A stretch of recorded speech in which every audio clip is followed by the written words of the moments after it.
It's a pleasure and honor to have back on Focus Delaware again William V. Roth, United States Senator for the state of Delaware. He's running for his third term as United States Senator for the state of Delaware. He's a graduate of Harvard Business School and Harvard Law School. Senator Roth, welcome back to Focus Delaware. Bob, thank you for having me. It's very nice to be here. You've just hit the campaign trail after finishing the latest session in Congress. Are you all geared up, ready to go? Absolutely. You know, I've got 4 weeks to cover the state of Delaware. I think it's very important in a campaign to get out and meet the people, and that's what I'm doing full time. Senator Roth, let's start by asking you, what do you consider to be your major accomplishments that have benefited the state of Delaware during your last term? Well, Bob, time will only let me review a few, but number one, I'm proud of the fact that I led the fight to give the working people their first real tax cut in 20 years.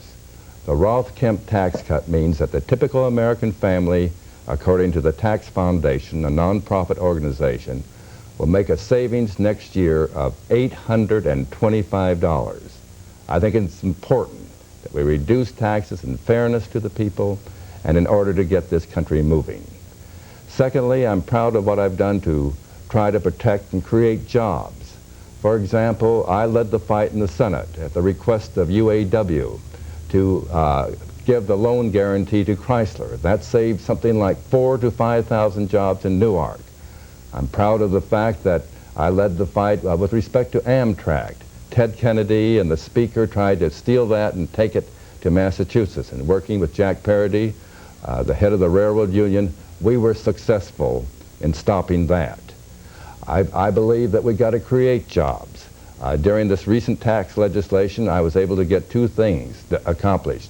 To strengthen the mortgage bonds for housing, which the governor says will, in the case of Delaware, result in the next several months in 4,000 to 5,000 new jobs, 3,000 new homes.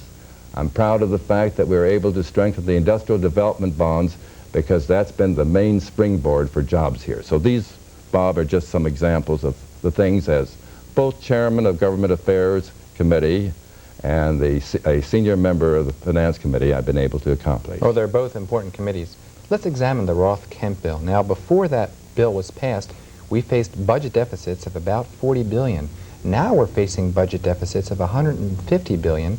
In light of that, do you still consider it your position that you support a balanced budget? Oh, absolutely. Bob, let me point out, if the people in Congress had voted as I have voted the last 10 years, we wouldn't be talking about a balanced budget off in the future. We would have a balanced budget now. Now, let me point out the best way of getting the budget balance is to create real growth in the private sector. For every 1% of growth, we get an additional $25 to $30 billion in revenue. So that's the way we're going. Now, frankly, the policies of yesteryears, and that's the only alternative the opponents offer, big government, big spending, big taxes, doesn't work for today. What we've got to do is to develop new policies to create a generation of real growth, of real stability. And basic to that is to reduce taxes and give the American people, the people of Delaware, an incentive to save. Those savings are essential because we must make our plants the most modern in the world. My Chrysler plant, my General Motors plant in Newark must have the latest technology. And the only way you can do that is through individual savings. So what we're trying to do by lowering taxes on the people is to provide money to make our plants the best and thereby make American products, American-made products, sell all over the world. Okay, now you voted and supported and were instrumental in the largest tax cut that this country has ever seen, and yet you were also instrumental in having been part of the largest tax increase this year this country has ever seen. Do you see those positions as inconsistent? No, indeed, Bob. They're very consistent. What I'm trying to do is reduce real taxes, the income tax on all our people, exactly like Jack Kennedy did, across the board for everyone. And that's what we did last year by 25%. I would have done it 30%. This year, we're trying to reform. We're trying to make sure that those people who are not paying their fair share do so. And for that reason, In the case of dividends, for example, we're requiring withholding because a lot of people aren't reporting that. And it's not fair that the wage earner is paying his and the guy or gal who gets dividends isn't. So this year was reform.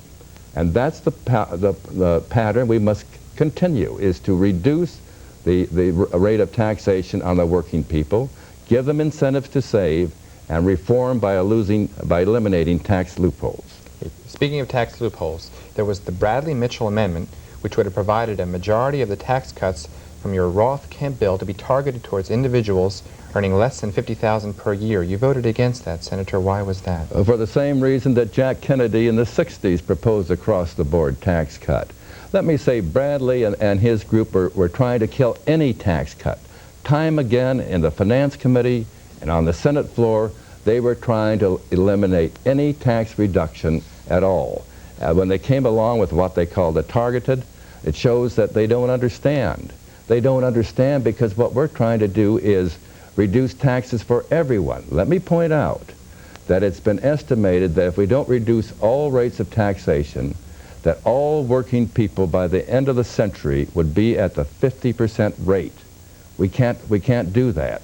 So we're reducing it. We want the more affluent to save and get out of these tax shelters, and those savings can help our productivity, help our Chrysler plant become modern.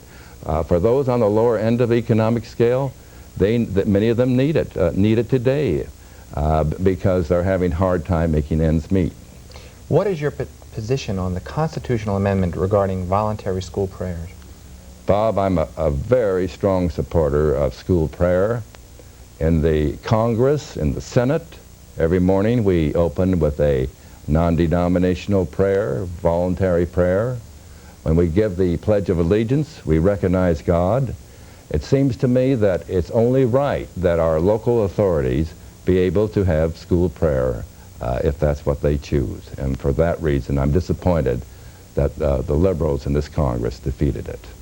Well, I guess the liberal position is that with children, the dictate of prayer might be abused such that children might feel compelled to engage in school prayer which might be antithetical to their own personal religious beliefs. Well, of course, the Constitution says it has to be voluntary. Let me just point out, until the Supreme Court intruded in this area in the 60s, it was always the practice. And I frankly think our forefathers who wrote our Constitution would have been shocked, would genuinely been shocked at the Senate, or rather Supreme Court, moving in this area and forbidding recognition of God. Do you support limits on campaign spending? Well, I wish we could, but here again the Supreme Court has intruded. It has said that a rich person can spend as much money as he or she may want to. So that no limits can be placed on the wealthy.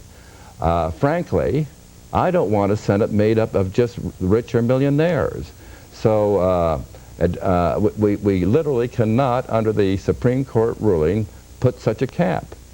And just let me point out, you know, in my own case, a couple, 3 years ago, we read in the papers, the Inquirer, the Morning News, the Delaware State News, that Dave was coming in here, that he was a millionaire, that he was going to struggle to bring the first seven-figure campaign, which is $1 million, into Delaware. So, you know, if you had a limit on those of us who don't have a lot of money in the bank, we'd be severely handicapped. So I don't think that's the answer. You voted against certain Social Security minimum benefits. Voting to cut the minimum benefit, wouldn't that not be a violation of the contract that the federal government had entered into with our elderly when they were paying? Just the contrary. Let me point out, Bob, my feeling on this. The Social Security is the most important social program we have. And it's critically important that we keep our commitment on that basic pension. Now, the problem with the minimum is that in the case of the minimum, those people have not paid in what they're getting out of the government. Literally, they can pay something like $100 over a 10-year period and get roughly, I think, $170 a month. That's not fair. The Social Security is not a welfare program. The people pay into it. Congress must keep that commitment. They must make certain that it's solvent. And I'm just sorry that about 3 or 4 years ago, when I proposed that the Windfall Profits Tax that I strongly supported, I said that should go into the trust fund, because that was a windfall, Bob, for the government as well. And that way we would have helped our elderly, and we would help the young who were paying into the trust fund. I'm very concerned about waste and fraud in our government. Now, you're chairman of the Government Affairs Committee. In that position, you certainly are in control of those areas. What are you doing to address those problems? Well, as the chairman of what was once the McClellan Committee, we have done a number of things. First of all, I'm very proud of the fact that I was able, for the first time, to get an independent inspector general created to be the watchdog of the Pentagon.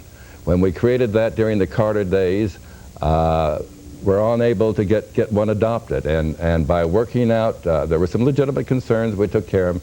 For the first time, as chairman of Government Affairs, we were able to get this inspector general created. Secondly, we've been holding hearings showing outrageous abuse.